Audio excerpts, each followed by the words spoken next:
देखिए जो पिछले कई सालों से हम देख रहे हैं, चाहे ईडी हो, चाहे एनआईए हो या दूसरी गवर्नमेंट की एजेंसीज हो, जितने भी इस किस्म के इंस्टीट्यूशंस हैं जो करप्शन और क्राइम वगैरह को चेक करने के लिए बने थे, उनको बीजेपी ने अपना अलायंस पार्टनर बनाया हुआ है। जिस तरह अलायंस पार्टनर सरकार में रह के एक पॉलिटिकल पार्टी का काम करते हैं, उसी तरह से चाहे ईडी हो चाहे दूसरी एजेंसीज हो, उनको जो अपोजिशन जो भी कोई आवाज़ उठाता है, कि इस वक्त अगर आप देखेंगे खासकर राहुल गांधी कुछ ना कुछ बोलते रहते हैं, लोगों के मुद्दे उठाते रहते हैं, तो उनको खामोश करने के लिए या सोनिया जी को खामोश करने के लिए जिस खानदान ने जो उनकी मिल्कियत थी, जो उनकी प्रॉपर्टी थी, वो दे दी है देश को, तो वो क्या करेंगे? कोई खुदा ना खास्ता कोई अखबार के पीछे, वो भी उन्हीं का अखबार।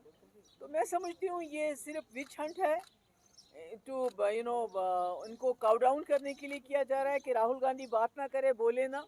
और इसी तरह से तमाम चाहे जितने भी आपके अपोजिशन के लीडर हैं, जितने भी स्टेट्स हैं, सब जगह अपोजिशन लीडर्स को ईडी के छापे पड़ते हैं, उनको तंग किया जाता है और उनके बाद उनको बीजेपी ज्वाइन करवाई जाती है। जब बीजेपी ज्वाइन करते हैं तो ईडी के छापे बंद हो जाते हैं। तो ये विच हंट नहीं है तो और क्या है?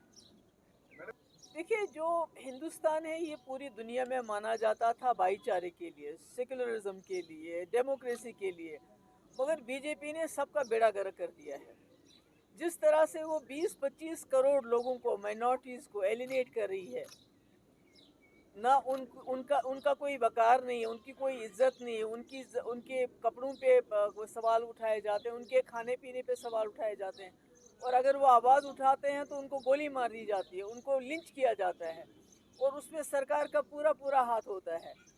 तो मुझे लगता है कि जो ये मुल्क गांधी और नेहरू ने बनाया था, उसका बिल्कुल उलट कर रही है बीजेपी, और इसके अनफॉर्चुनेटली बहुत ख़तरनाक नताइज हो सकते हैं आने वाले वक्त में, क्योंकि 20-25 करोड़ लोगों को आप बेदखल नहीं कर सकते, आप उनका वजूद नहीं मिटा सकते। तो ये जो बच्ची है जिसके घर पे बुलडोज़र चला, जिसके पहले वालिद को गिरफ्तार किया, फिर उसकी माँ और बहन को पकड़ के ले गए, फिर उसको और उसकी भाभी को कहा आप भी जेल में चलो, आपको भी कुछ काम है, वो नहीं गई।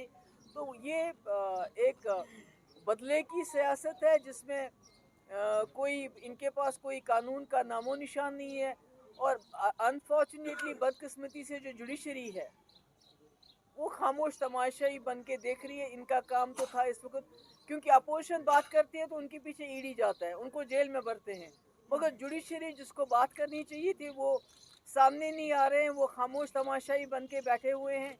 मीडिया तो सारा गोदी मीडिया इनकी गोद में बैठा हुआ है, वो तो वही चलाते हैं जो इनको चलाने के लिए कहते हैं। कि जो नुपुर शर्मा ने बात की, उसने ऐसे वैसे बात नहीं जानबूझ के की गई, ताकि जो उस वक्त कश्मीरी पंडितों की मुसीबत की बात चल रही थी, उनके उनके हलाकतों की बात चल रही थी, जिसमें बीजेपी पूरी तरह से फेल हो गई थी, उससे अटेंशन हटाने के लिए और मुसलमानों को प्रोवोक करने के लिए, ताकि मुसलमान प्रोवोक हो और इनको मौका मिले मुसलमानों के घर उजाड़ने का, उनको जेलों में डालने का, उन पर गोलियां मारने का, और उनको हर हिसाब से तंग करने का मौका है। ये नुपुर शर्मा की बात कोई ऐसे वैसे नहीं कही उसने, ये बड़ी स्ट्रेटजिकली ये बात की गई है। तो यही काम है, इलेक्शन कब नहीं होते हैं मुल्क में? यहाँ तो साल के साल इलेक्शन चलते रहते हैं, कभी किसी स्टेट में कभी स्टेट में। ये तो खाली कांग्रेस की बात नहीं है, आप ममता बनर्जी जैसे जो पूरे मुल्क में अंदर वो आती है among the 3 honest chief ministers, उसका भी केस है, कोई चिट फंड का कोई केस है।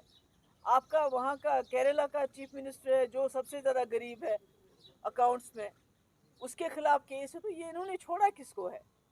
कांग्रेस को तो करेंगे, क्योंकि at the end of the day it is the Congress who will have to take bull by the horns, और इनको चैलेंज करना पड़ेगा। तो देखिए वो तो आज़ाद साहब से पूछ सकते हैं, आप दूसरों से पूछ सकते हैं वो बात। ये बहुत अफसोस की बात है कि जो हमारी अपोजिशन पार्टीज़ हैं या अपोजिशन लीडर हैं वो खामोश है, वो बात नहीं कर रहे हैं, मगर उनको डराया जाता है, उनको धमकाया जाता है। जैसे अभी आप ईडी की बात कीजिए, आप दूसरे इंस्टीट्यूशंस की बात, एजेंसीज की बात कीजिए, मगर जुडिशरी खामोश क्यों है? मुझे जुडिशरी पे ताज्जुब हो रहा है, क्योंकि judiciary is the last resort. अगर जो हमारी जुडिशरी भी अनदेखी करेगी इसी तरह, तो ये मुल्क तो खुदा न खास्ता बर्बादी की तरफ जा रहा है, और बहुत ख़तरनाक माहौल बनता जा रहा है, क्योंकि 20-25 करोड़ लोगों को آپ اس طرح دھتکار نہیں سکتے, آپ ان کا وجود نہیں مٹا سکتے. مطلب کہ مجھے لگتا ہے کہ ملک جو ہے بہت ہی خطرے کی طرف جا رہا ہے, ایک پیسفل ملک ایک خطرے کی طرف جا رہا ہے. پوری دنیا میں ہندوستان جمہوریت کی وجہ سے جانا جاتا تھا, سیکولرزم کی وجہ سے جانا جاتا تھا, آج وہی ہندوستان جو ہے بلڈوزر کی وجہ سے جانا جاتا ہے, مار پیٹ کی وجہ سے جانا جاتا ہے, خون خرابے کی وجہ سے جانا جاتا ہے. Thank you so much.